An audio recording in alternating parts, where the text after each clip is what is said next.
Secondly, there is a greater Israeli-Palestinian security coordination than we have seen since 2000. And in some cases, in fact, better than it has been since the start of Israeli-Palestinian security coordination as part of the Oslo process. Thirdly, the actual outcome of the steps that have been taken in the crackdown, the coordination, and what I've described earlier about the reforms in the security sector is that we now have, and for the last year and a half in particular, unprecedented calm in Israeli-Palestinian relations. Israelis are not being killed and injured. Some Palestinians and Israelis are still fighting each other in Gaza, but not in the West Bank. Thirdly, strong ties with the US, another achievement for Abu Mazen and Fayyad. We are going back, have been going back to the days of pre-Camp David, when Arafat was a good friend of the Clintons. Abu Mazen actually managed, particularly since the Annapolis process with the Bush administration, to strengthen Palestinian-American ties and to improve his own personal relationship with both Bush and later with Obama. This was seen as affecting American position seen by the Palestinians with regard to settlements and the current administration demand for a settlement freeze.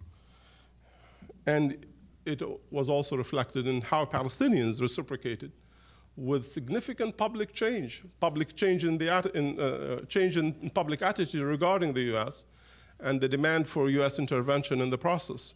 We saw until recently that the public was becoming a lot more welcoming, a lot more of a US intervention, a lot more optimistic about the outcome of a US intervention. And in fact, in our surveys, we found that about 1/3 of those who oppose a permanent settlement with Israel because of the terms of the settlement would change their mind and support it if it was predicated on a strong US intervention, Obama intervention, to force both Israelis and Palestinians to implement it. That's a significant achievement. That's a factor when you change about 1/3 of the population. That's about 15% of all of the Palestinians. By the way, although the Israelis are not all that happy with this, we also found that significant part of the Israelis too changed their mind and accept compromises that they were not willing to accept if it was predicated on a strong American intervention. Fourthly, reforming Fatah, something that Arafat couldn't do. Fatah finally is reformed. The fragmentation within Fatah has now been dealt with. The ability of Abu Mazen to bring Fatah to a 6th Congress where 2,300 people met in Bethlehem and elected a totally new leadership, a leadership that comes essentially from the inside, which means basically it has two goals. One, end occupation, most importantly, stop the settlements in the short term, and secondly, build a state. Palestinians in the inside have always, since the late 60s, focused basically on these two goals: build a Palestinian state and stop the occupation, end the occupation and the settlement buildup. This is something that the insiders have always wanted. It took the outsiders a long time to finally come along and accept it.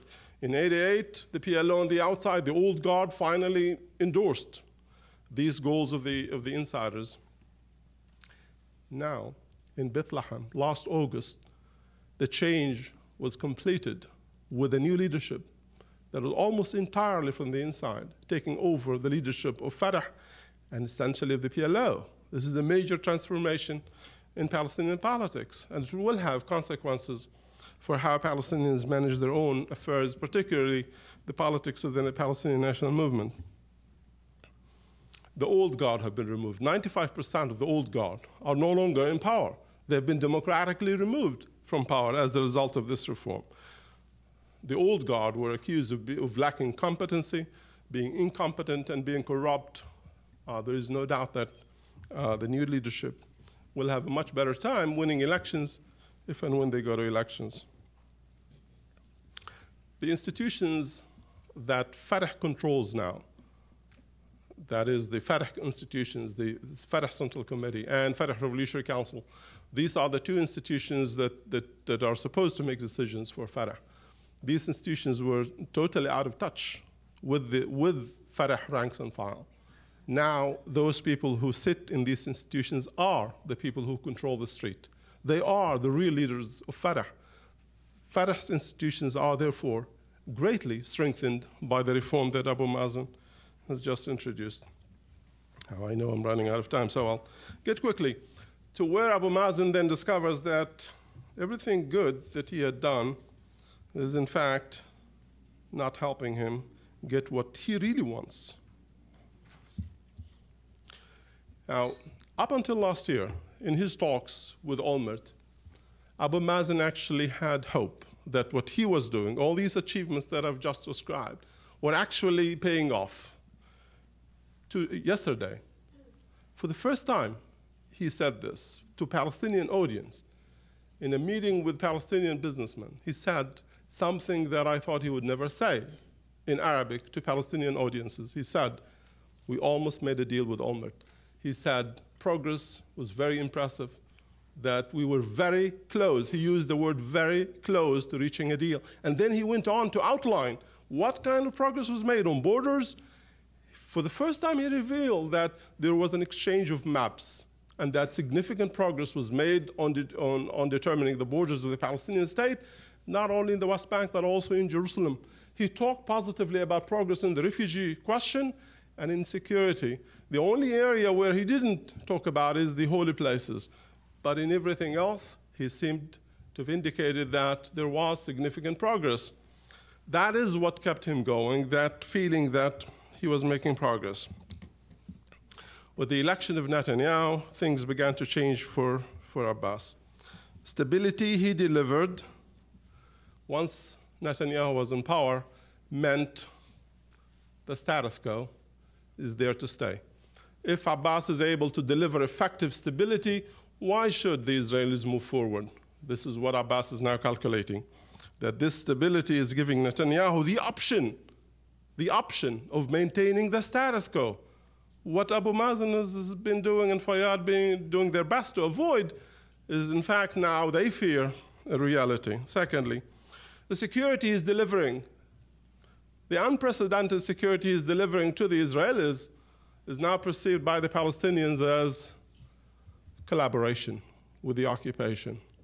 He and Fayyad cannot stay for long delivering this kind of security in the absence of political progress. He's concluding political progress is not coming, and he will end up being depicted as collaborator. Thirdly,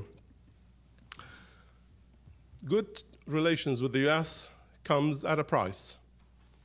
He suffered the consequences. He was summoned to New York. He came.